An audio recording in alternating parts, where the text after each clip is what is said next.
Hi everyone, welcome to my channel. Today I want to take the time to show you my bike, my Yamaha XSR 700, which I owned now for roughly 2.5 months, and I already spent more than 1,000 kilometers in the cold winter of South Germany on it. Today is a beautiful day, so I thought best opportunity to show you what my bike is about, what I already did in terms of mods, why I like it so much, and yeah, just to show you a bit more what it's about. So have fun.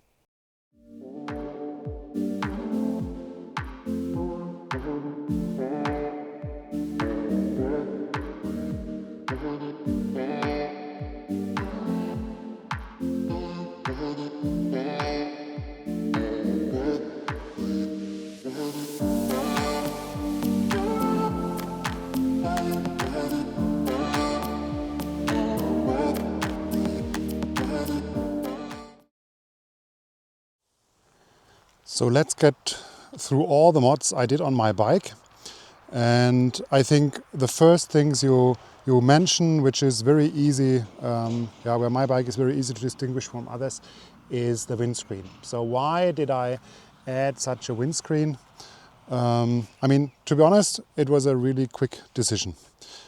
Because first of all, I did not like how the headlight here at the front was really standing out and more or less making the whole front of the bike look too, I don't know, plasticky and too just not integrated into the rest of the bike. So adding that windshield actually helped to make the transition to the bike more smooth, and had of course some positive side effects.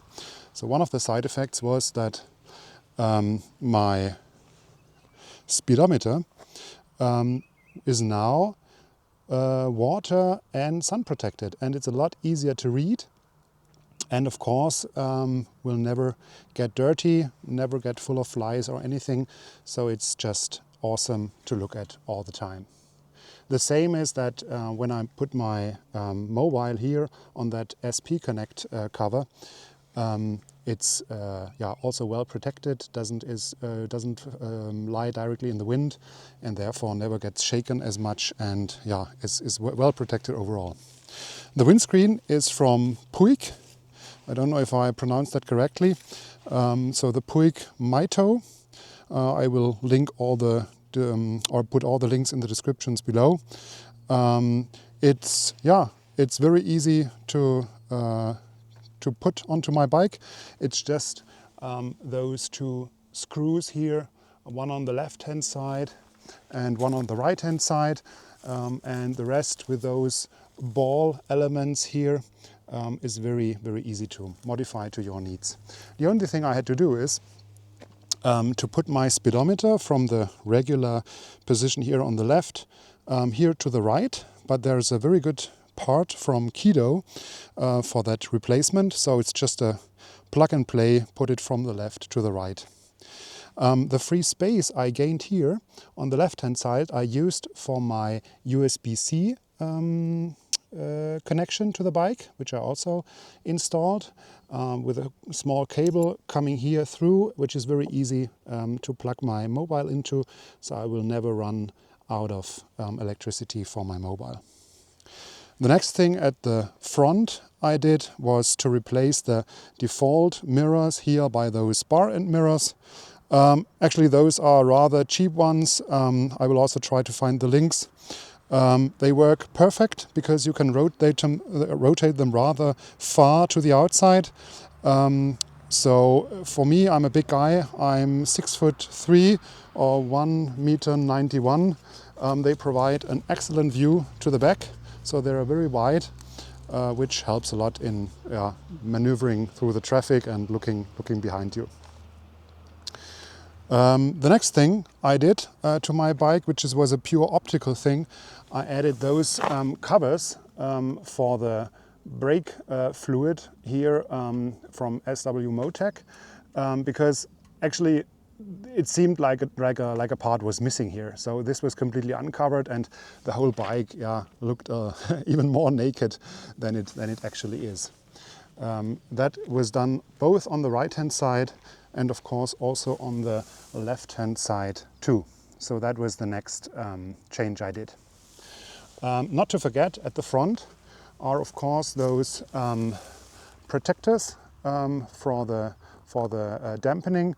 I like them a lot. I did decide against the ones you can buy from Yamaha directly as extra part, and I chose those Keto ones. I will also put the link in the description. They are really bulky, and yeah, they make the bike look very, very nice in my opinion. So that's an awesome optical improvement. Yeah, and with that we are going further to the end, or to the back end of the bike. Of course, what you realize here in the middle is that I've exchanged the stock seat to the comfort seat, to the flat one. Both because I like to take a tour also with my wife, and for the passenger actually it's a lot more comfortable and feels a lot more safe because it's a little bit wider, it's a little bit softer, and that surface here provides more grip also for the passenger. I'm not driving too fast, but anyways, it's very important that also the passenger feels safe. Myself, already mentioned, I have rather long legs. It also lifted the complete seat up a bit.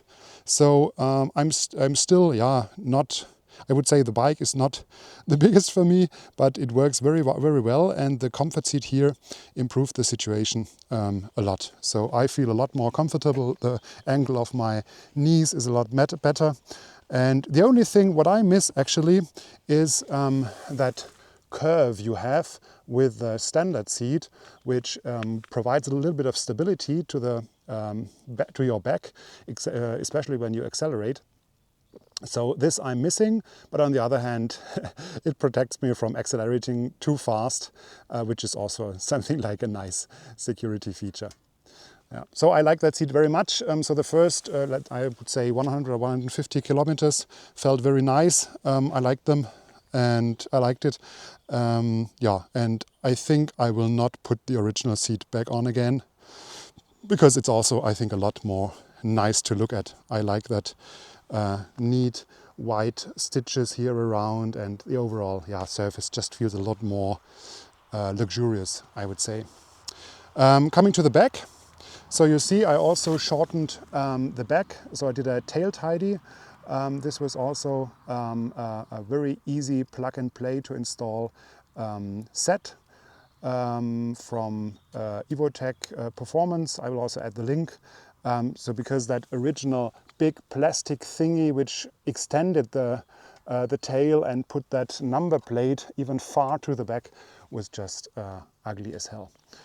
Yeah, that's what I changed with my bike. I think I like it very much. Hopefully you like it too. And I will keep you updated on any further updates I will do over the time. But for the moment, I'm really happy.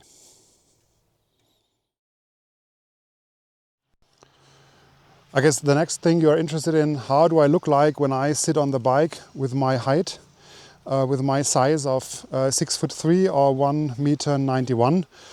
And to be honest, it's really comfortable. So having that wide handlebar, that very upright seating position is great. I mean, you see, I'm easily getting my legs to the bottom, to the ground, so that's no issue. But still, if I'm in riding position, the angle for me is still okay. So the longest I was taking a ride was 3.5 hours. And actually I had no knee pain or no problem whatsoever. So it was all fine. And the nice thing with that position and the comfortable seat is that you really feel as part of the bike. So how your knees and how your legs are here at the side of the tank really gives a lot of stability. The bike is exceptionally easy to handle. So going into the curves, doing really small turns, all so easy, because I mean the weight of the motorcycle is, I think it's something around 188 kilograms including a 90% filled tank. So that is really not much. And if I compare that to my weight of about 90 kilograms, I mean, it's just double what I weigh. So that's a perfect relation, I would say. So I like it very much. You see, this is my usual riding position. I still have ample space for a passenger here behind me. And also the dampening, so the spring can be adjusted. So the tension of the spring can be adjusted when I'm taking a passenger. So it's a little bit more hard, not going deep so much. So that's also a great thing and works perfectly for me. Yeah, I'm happy.